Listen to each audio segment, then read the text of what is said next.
زندگی میں بہت کمایا ہے، بہت زیادہ کمایا ہے. یہ مجھے کہتے ہیں کہ میں نے کچھ بنا نہیں سکی کیونکہ مجھے بانٹنے کی عادت تھی. میں نے کبھی حرام نہیں کمایا. مجھے پھینکنے، مجھے کسی کا اسکیم کر کے چیزیں لینے کی عادت نہیں تھی.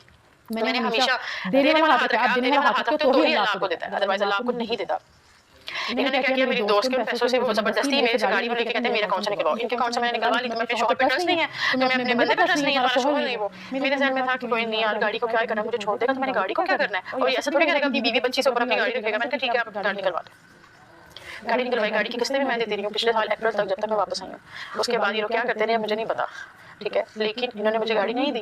یہ جو زیور کی بات کر رہے ہیں وہ سارا زیور میری ماں نے مجھے بنا کر دیا تھا، میں نے خود بنایا تھا. انہوں نے مجھے کچھ نہیں دیا. انہوں نے ایک مجھے لاکٹ اللہ کا بنا کے دیا تھا جس میں جو چین تھی وہ بھی میری نکال کے انہوں نے بلاگ بنایا تھا کہ میں نے اس کو وہ دیا ہے. وہ لاکٹ 80,000 روپے کا لاکٹ تھا. جھوٹے پہ خدا کی لعنت 1.5 لاکھ روپے اس لاکٹ کا مجھ سے لیا انہوں نے. 80,000 کا وہ لاکٹ تھا. یہ باتیں بتانے کا صرف اتنا مقصد ہے.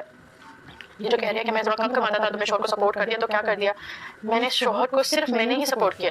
ہمیں کوئی کام نہیں کرتے تھے، کچھ نہیں کرتے تھے. یہ اپنے دوست کے اسٹوڈیو میں جا کے بیٹھتے تھے، سب کو کہتے تھے کہ میں اسٹوڈیو میں بیٹھا، میں اسٹوڈیو میں بیٹھا. اسٹوڈیو میں کچھ بھی نہیں ہوتا، کچھ بھی نہیں ہوتا. آپ گانے بنا رہے ہوتے بس بیٹھ کے، ٹھیک ہے. اور اس کے علاوہ ہاں لائیو بیٹھ جاتے تھے کبھی کبھی. کبھی بھی جو ان کی انکم کا ذریعہ تھا. دوسرا میرا بلاگس، میرے یوٹیوب چینل میں بلاگس بناتے تھے. اور یہ کہہ رہے ہیں جو میں نے سبسکرائبر دے کر بھیجا ہے اس کو اسی طرح. میرا اپنا چینل تھا، مجھے کسی نے کوئی سبسکرائبرس نہیں دیے. آپ اپنے چینل پہ سبسکرائبرس لے آئیں، آپ میرا چینل کو نہ یوز کریں. کہ مجھے اگر شوق ہوتا ہے سوشل میڈیا پہ آنے کا اور اپنی بیٹی کو یوز کرنے کا تو میں 1 سال سے اپنی بیٹی کے ساتھ رہ رہی ہوں. میرے پاس 4,000 کانٹینٹ ہے، میں ڈالر پا سکتی ہوں. میرا اسپارک ختم ہو گیا ہے، میرا دل ہی نہیں کرتا سوشل میڈیا پہ کام کرنے کا. لیکن اب میرے پہ ذمہ داری ہے، میری بچی ہے چھوٹی، میں نے اس کے ساتھ زندگی گزارنی ہے، میں نے اس کو پالنا ہے، مجھے کام کرنا ہے. اور میں تھوڑا سا کام کرنے لگی ہوں تو میرے خلاف اسٹوریز کرنا شروع ہو گئی ہیں کہ اس نے فلاں اس لیے لیا، فلاں اس لیے. بات صرف اتنی سی ہے، کسی کے خاندان کو بیچ میں نہیں لاتے. جب آپ نکاح کرتے ہو نا اس کے بعد جو آپ کہہ رہے ہو خاندان خاندان خاندان، جب تک آپ میرے شوہر تھے تب تک انہوں نے آپ کا ساتھ ہی دینا تھا. ایک اچھے خاندان کی نشانی ہوتی ہے. انہوں نے اپنے داماد کا ہی ساتھ دینا تھا، انہوں نے میرا ساتھ نہیں تھا دینا. اس بات کو آپ کہہ رہے ہیں میرے پاس ریکارڈنگ ہے، میرے پاس چیزیں ہیں، تو آپ شوق سے وہ چیزیں دکھائیں. چیزیں سب کے پاس ہوتی ہیں. میں اس گھر میں رہی ہوں، میرے پاس اتنی چیزیں نہیں ہوں گی، لیکن میرے پاس جتنی ہوں گی اتنی بہت ہے. لیکن مجھے نہیں لگتا مجھے ضرورت ہے اتنی چیزیں دکھانے کی. مجھے بس یہ بتانا تھا میں نے کھلا کیوں لیا، کیونکہ ایک گھر میں رہ کے میں سب سارا خرچہ کر رہی ہوں، اپنی بیٹی کا، اپنے شوہر کا، کپڑوں کا، اس کے گھر والوں کے کپڑوں کا، سب کچھ ایچ اینڈ ایوری تھنگ میں کر رہی ہوں. میں گالی نہیں سن سکتی تھی، میں اتنی بے عزتی نہیں سن سکتی تھی، اور اتنا جھوٹ میں نہیں برداشت کر سکتی تھی. صرف یہ مسئلہ ہے. اور یہ جو بات کر رہے ہیں کہ میں بیٹی سے ملنے نہیں دیتی، ان کو سب نے بلاک کیا ہوا ہے. بلاک والے نمبر پہ آپ میسج کر رہے ہیں کہ ہمیں ملنا ہے. جن کی بیٹی کو آپ نے گالیاں دیکھ کر ذلیل کر کے اس کے کردار پہ باتیں اچھال کے پولیس والوں کے سامنے، غیر مردوں کے سامنے باتیں کیوں، وہ آپ کو یہ نہیں کہیں گے بیٹا گھر آؤ تمہیں چائے شائے پلاتے ہیں، آپ کی بیٹی سے مل کے جاؤ. وہ یہی کہیں گے کہ لیگلی آؤ. تو میں ابھی آپ کو یہ کہتی ہوں، آپ مجھے کہہ رہے ہیں یا آپ نے اپنے دوست بٹھائے ہوئے پیچھے جو پیچھے بیٹھ کے کہہ رہے ہیں کہ ہم لیگل روٹ لیں گے. آپ بالکل لیگل روٹ ہی لینا چاہیے. آپ کو بہت پہلے لے لینا چاہیے تھا، 1 سال پہلے. سال بعد آپ کو لیگل روٹ جو یاد آ رہا ہے، مجھے سب سمجھ آپ کس بات سے آ رہا ہے. مسئلہ نہیں ہے، آپ لیگل روٹ لے لیں. آپ لیگل روٹ لیں، میں اپنا لیگل روٹ دیکھتی ہوں، آپ اپنا لیگل روٹ دیکھیں. اور جو نیکسٹ لاسٹ پہ آپ نے بولا ہے کہ باپ کے بغیر زندگی کیسے گزرتی ہے، یہ تمہیں بہتر پتا ہے. جب باپ ہی نہ بن رہا ہوتا تو اس سے بہتر ہے باپ کے بغیر ہی زندگی گزارو. اور میں نے باپ کے بغیر اگر زندگی گزاری ہے تو میں نے اپنے بہن بھائیوں کا باپ بن کے زندگی گزاری ہے.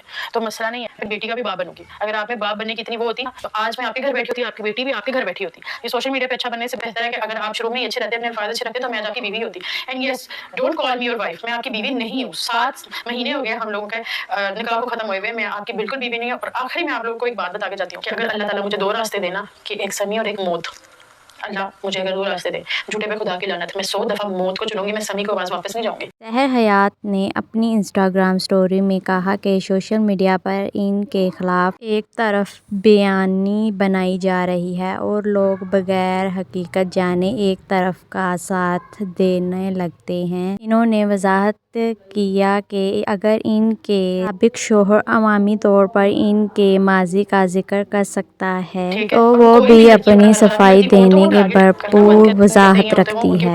پاس سب کا ہوتا ہے. میرا بس میں فیمس تھی، میرا سوشل میڈیا پہ تھا. پاس سبھی کا بھی تھا، سب پتہ ہے مجھے، لیکن سوشل میڈیا پہ نہیں پتا کیونکہ وہ سوشل میڈیا پہ نہیں تھا. اگر میں بھی بتا دوں 4,000 چیزیں اور ہیں، لیکن مجھے ایسا لگتا ہے مجھے صرف یہی بتانا تھا کہ سمی کا میرے ساتھ کیا بیہیویئر تھا جس کی وجہ سے میں نے کھلا لیا. اور یہ جو آپ نے کہا کہ جو لوگ مجھے سپورٹ کریں، میری دوست ہیں، پہلے آپ کے ساتھ بیٹھتے تھے، کھاتے تھے، اور آپ کے گھر سے آ کے کھا کے گئے ہیں تو آپ کے خلاف ہو گئے ہیں. بات ایسی ہے جو آپ کی بہنیں بنی ہوئی ہیں نا، وہ پہلے میری بہنیں تھیں اور وہ میرے منہ پر میری وجہ سے آپ کی بہنیں بنی تھی. میرے کہنے پر وہ آپ کی عزت کرتی تھی اور آپ کے گھر آ کے آپ کا کوئی کھا کے نہیں گیا. اس گھر میں سب کچھ میں کرتی تھی. تو اگر کوئی کچھ کھا کے گیا تو وہ آپ کا نہیں گیا، آپ کی جیب سے کبھی کچھ نہیں گیا. جب تک میں سمی کے ساتھ شادی میں رہی ہوں، چھوٹے پہ خدا کی لعنت 5,000 سے زیادہ سمی نے آج تک ایک دفعہ مجھے 5,000 روپے نوٹ میرے ہاتھ میں رکھا تھا، یہ تمہاری جو ہے خرچہ ہے.